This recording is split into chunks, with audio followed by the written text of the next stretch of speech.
કેમ છે બધાને?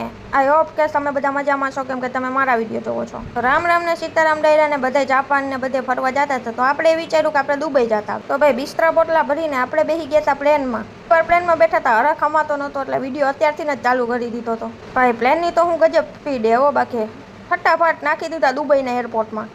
ભાઈ પછી નજારો જોતા જોતા આપણે જતા હતા આપણી હોટલ તરફ, ને પછી આ સાંજ થઈ ગઈ હતી ને થકાઈ ગયું તો હુઈ જાય. આ હોટલ મેં બુક કરાવી હતી 50 લાખમાં. એથી વ્યૂ બહુ સારો આવે એટલે થોડુંક ભાડું મોંઘું હોય ને.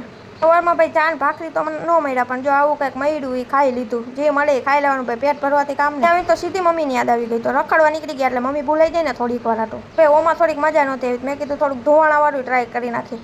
આ કરી પણ મજા ન આવી આમાંય. આપણે એક બીજી જગ્યાએ જવાનું હતું એટલે રોંઢાનો વ્યૂ જોતા જોતા આટલા નીચા પુલ અમારે ઇન્ડિયામાં હોય તો ખટારાવાળા એમણે પાડી નાખ્યા હોય 1-2 દિવસમાં. કાંઈ નહીં, હાલો ને વ્યૂ એન્જોય કરો.